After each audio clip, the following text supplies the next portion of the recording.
कभी सांस लेने में हमें तकलीफ़ होती है। कभी कभी हम सोते हैं तो सोते समय भी हमें ऐसा लगता है कि हमारी सांस मतलब लेने में तकलीफ़ हो रही है या फिर सांस फूल रही है, हम सांस अच्छे से नहीं ले पाते हैं, घुटन महसूस होती है, हमें उठ के बैठना पड़ता है। तो ऐसे होता है और थायराइड वालों को तो ये होता ही है। कभी कभी मतलब होता ही, ऐसा लगता है कि शायद हमारी मतलब जान निकल जाए, इस तरह से भी हमें तकलीफ़ होती है। अगर हम सोने जाते हैं तो हमें एकदम सांस भर के आती है, सांस लेने में तकलीफ़ होती है, और बैठते हैं तो हमें थोड़ा सा रिलैक्स लगता है।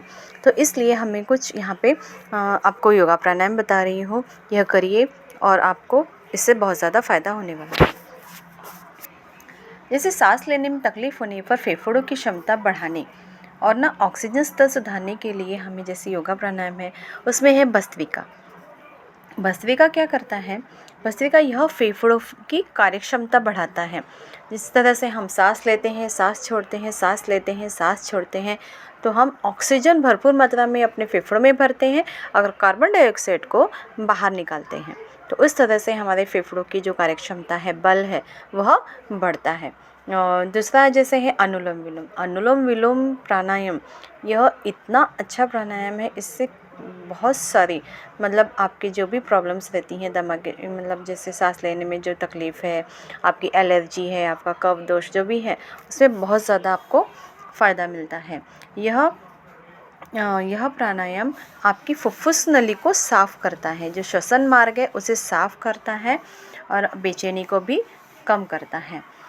भ्रामरी प्राणायाम, यह फेफड़ों की कार्यक्षमता, भ्रामरी प्राणायाम जो है यह मानसिक शांति प्रदान करता है और तनाव कम करता है। जिस तरह से हम भ्रमर की गुंजन करते हुए भ्रामरी प्राणायाम करते हैं, तो यह सांसों को एक रोकने की सांस लेके वहाँ पे हम रोकते हैं। जब तक हमारा भ्रमर पूरा नहीं हो जाता तब तक हम वहाँ पे रोकते हैं। तो ये हमारे रोग प्रतिकारक शक्ति को भी बढ़ाती है।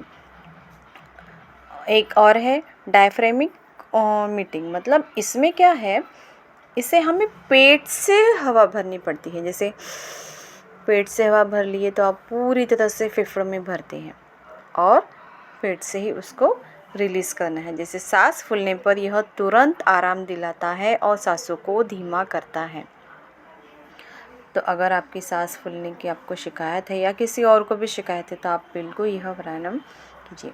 और एक है जैसे होठ सिकुड़कर सांस लेना, यह सांस फूलने पर तुरंत आराम दिलाता है और सांसों को धीमा करता है। और डायफ्रामिक में जो पेट की गहरी सांस लेने का अभ्यास है, जो फेफड़ों को पूरी तरह भरने में मदद करता है। तो इस तरह से यह आप प्राणायाम कीजिए, आपको ज़रूर लाभ मिलेगा।